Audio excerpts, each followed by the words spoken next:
Paul says that the Holy Spirit has the power to turn our weakness into strength. And it stands out clearly over in 2 Corinthians 11. Here Paul is challenging the church at Corinth to celebrate not its strengths and accomplishments, but its weaknesses, because when you're weak, God is given space to show up. And our weakness is where God's power is seen most visibly. So Paul's writing to Corinth, realized Corinth is a destination city. People went there to experience the culture like people go to New York or London these days. They were known for their luxuries, their elegant architecture, their elite socialites that lived there. It was a place of pleasure and exotic experiences. And they placed a high value on strength, education, accomplishment.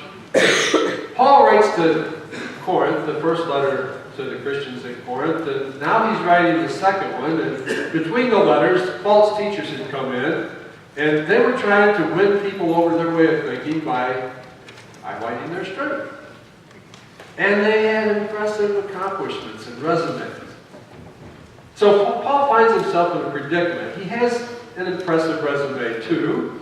He could use his resume, his accomplishments, to wow the people back to him. But Paul doesn't want the church to be about human strength, human accomplishment. Paul wants believers to delight in weakness so they can experience God's strength.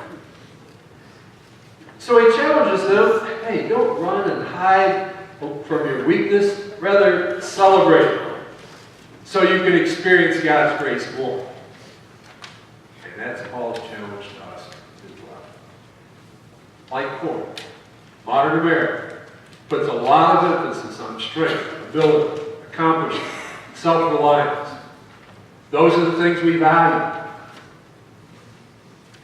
But Paul just turns all that upside down. He says we should delight in our weakness, not our strength, because in our weakness we give God room for his power to be demonstrated in all of its glory. So Paul starts by listing his strength, his qualifications, his accomplishments, according to their value system. He knows that they see him as a weak person, and he tells them, hey, you've got to celebrate weakness. That's not going to be much. Sure, you'd say that. You're weak. He wants them to see he's strong by their standards. And then he's going to take all his accomplishments, all his lofty credentials, and wad them up and throw them away and say, I've been there, I've done that, I can tell you that really weakness is what you want to celebrate. 2 Corinthians 11:21. What anyone else dares to boast about, he's referring to these false teachers who are coming and acting like big shots, saying, look how impressive we are.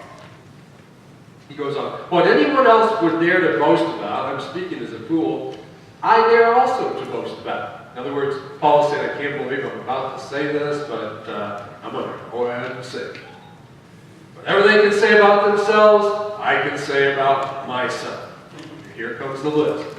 Are they Hebrews? So am I. Are they Israelites? So am I. Are they Abraham's descendants? So am I. Are they servants of Christ? I'm out of my mind to talk like this. I mean, this is so out of character for Paul, he can hardly put these words on paper. His whole approach to ministry is making a difference in the world, not by elevating himself, but by elevating Christ. And the best shot he's got at elevating Christ is not to take the high position, but the role of a servant. But here he uses their value system, shows them that his background, heritage, education, position, passion, sacrifice, zeal are as impressive as anybody on the planet. And he continues in this day in chapter 12. Must I go on boasting? Although there is nothing to be gained, I will go on to visions and revelations from the Lord. He reluctantly shares his unique authority built on the visions and revelations that God had given him. Verse 2. I know a man in Christ who 14 years ago was caught up to the third heaven. Whether it was in the body or out of the body, I do not know. God knows. And I know that this man, whether in the body or apart from the body, I do not know, but God knows, was caught up to a paradise. He heard inexpressible things that man is not permitted to tell. I will boast about a man like that, but I will not boast about myself, except about my weakness. weaknesses. This is amazing. 14 years before, Paul was caught up to heaven. Now, this isn't the atmosphere around the earth. This is where God lived. And he had saw incredible things, and he never bragged about it. I mean, this happened 14 years ago, and he hasn't mentioned it until now. And he's just mentioned it in passing now. And he only tells them enough about it to let them know what happened. He doesn't get into the details. Now, I don't know about you, but if I ever get caught up to the third heaven, it's not going to take me 14 years to tell you about it. You're going to hear about it the next Sunday. I'm going to be having that in the title of my sermon. Now, I was caught up to the third heaven. I might start using Facebook if that happens. I might even start an Instagram account.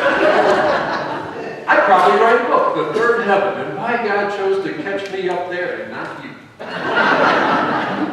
I would work it into every conversation until you would get so, yeah, Mike, we know 14 years ago you got put up there. Paul, it's 14 years past, and then he only mentions it enough to let people know, hey, I'm not going to talk about that. Rather than starting out with that, how does Paul usually introduce himself? Here's a standard introduction. Paul, a servant of Christ Jesus. He calls himself a slave of Christ. Slaves don't have resumes. Slaves are only known for one thing: the master they serve. Paul says, really, all anybody really needs to know about me is I'm a servant of Jesus. Nothing else matters. But Paul did have an impressive resume. Educated under Gamaliel, member of the ruling class of Jerusalem, all the right credentials, knows it would have been easy for him to be proud, take confidence in his strength. So he talks about how God gave him this thorn in the flesh, a weakness, so that he'd have to be dependent on God. Paul writes in 2 Corinthians 12:7, keep me from being conceited because of these surpassingly great revelations. There was given me a thorn in my flesh, a messenger from Satan to torment me. 3 times I pleaded with the Lord to take it away from me. Now there's a lot of speculation about what this is. But whatever Paul's talking about, we know it's bad. Why would he plead with God to take something small away? And 3 times we get the picture that he's begging on his knees. Please, God, take this away. Please, just get it out of my life. Now, I don't know what your thorn in the flesh is, but I'm guessing you have one. A weakness, a problem. You have begged God over and over and over again to move. You beg God to change your life, to heal you, move that thorn. But he doesn't. Paul calls this a messenger from Satan. So he recognizes the source of the problem. But Paul also knows that God could take it away if he wanted to. It's from Satan, but God allowed it. And that's a healthy view for us when we face thorns in life. Satan sends the problem. God can remove them. And we wonder, why doesn't he? I mean, why wouldn't he for a faithful servant of his like Paul? God answers Paul in verse 9, but he said to me, my grace is sufficient for you, for my power is made perfect. Since God's power works best in weakness, Paul says, therefore, I would boast all the more gladly about my weaknesses, so that Christ's power may rest on me. That's why, for Christ's sake, I delight in weakness and insult and hardships and persecution and difficulties. For when I am weak, then I'm strong. Paul said, I used to plead with God to take away this weakness, this thorn, but I don't ask him that. Because I understand that weakness is where I experience God's grace most powerfully. That's where God works best. That's where I want to be, said Paul. That's hard. Maybe you memorized that 9th verse where God says, "My grace is sufficient for you, for my power is made perfect in weakness." You know the truth is God's grace is always enough. And yet, knowing all that, we still don't celebrate our weaknesses very well. We tend to run from it, to be in it. While Paul took pleasure in it. We should take pleasure in our thorn in the flesh, our weakness, because that's where we meet God most and best. Let's look at some things that will help us to do that. When we're full of grace, we can actually celebrate our weaknesses, our infirmities. The Greek word translated thorn here is not referring to little teeny thorn like a thorn bush, rose bush. It's more like a spear, more like a stake. The word is sometimes used that way or translated that way. At this point, this isn't just a little annoying itch that Paul is asking that you take away, Lord, because I can't quite reach it.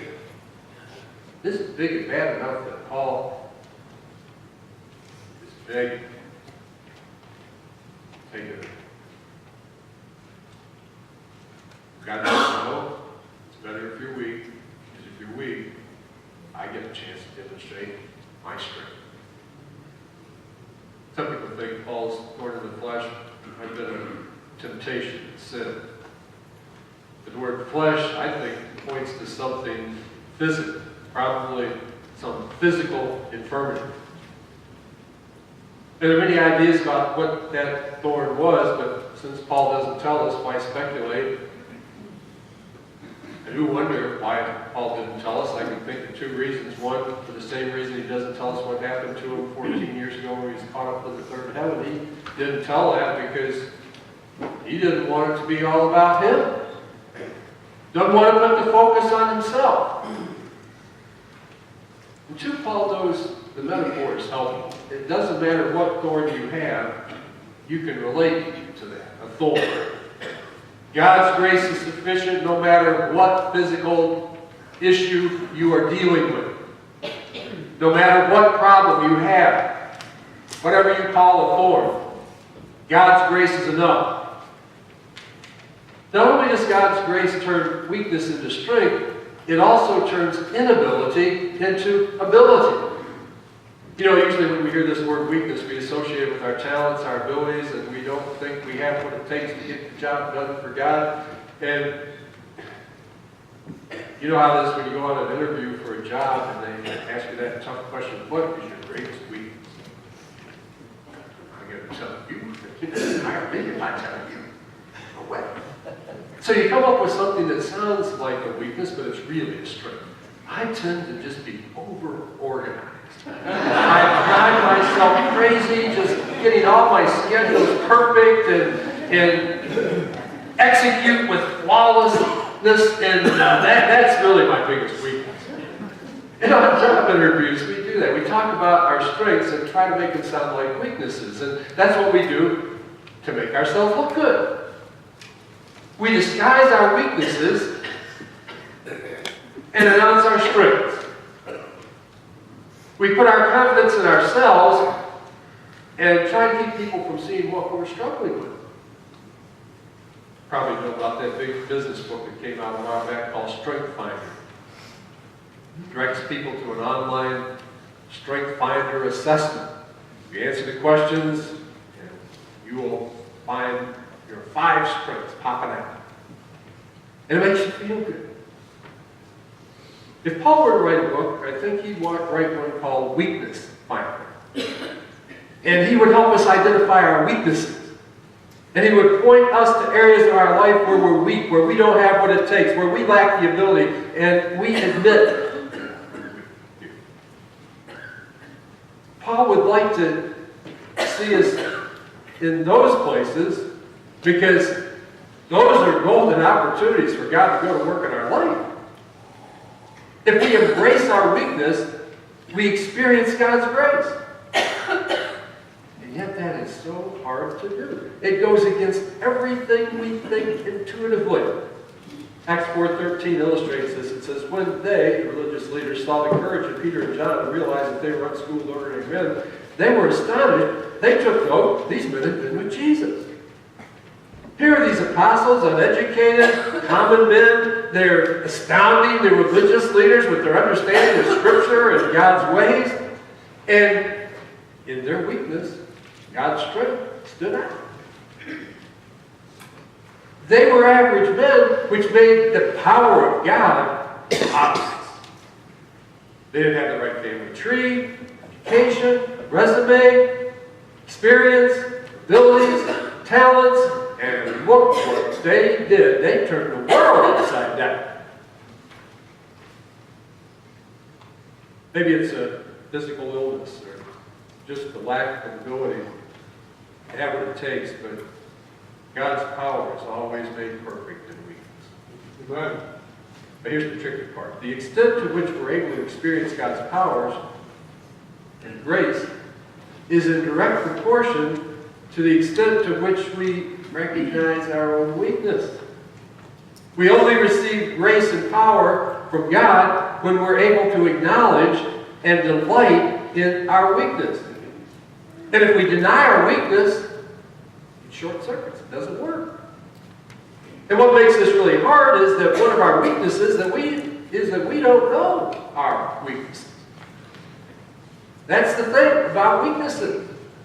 They hide from us.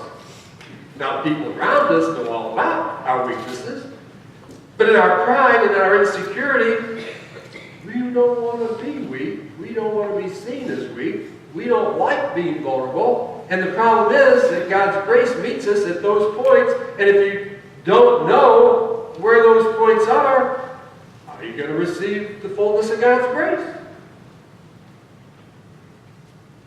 We need to just learn to trust that God wins over our insecurities. Hard lesson to learn. Who wants to say, no? Nobody wants to do that. Nobody wants to say, I'm having a tough time. I just can't do this. We don't admit that we're stuck. We're in over our head. The last thing we want to say is, I don't know what to do. Those words are not part of Americans' vocabulary. But when we say those words, transforming power, grace shows up. Moments that require us to say that carry the potential for us to experience God in our life like we have never experienced Him. In those moments when we feel overwhelmed, vulnerable, insecure, God rushes in with grace that demonstrates He's acting alive in our life. Most of us would rather not try than put ourselves in a position where we have to ask for help. We see something great that we think maybe we could do for God, and we look at our ability and we would rather not even try than to make fools of ourselves and fail. Which causes us to miss out on many victories that we could have had for God, both at home and in the community and in the church, at work. It is not okay to say, I don't know for sure that I can do this. I don't know what might happen, so I'm not going to try. I wonder how many times we have missed what God had in store for us. That was. We live uneventful, defeated lives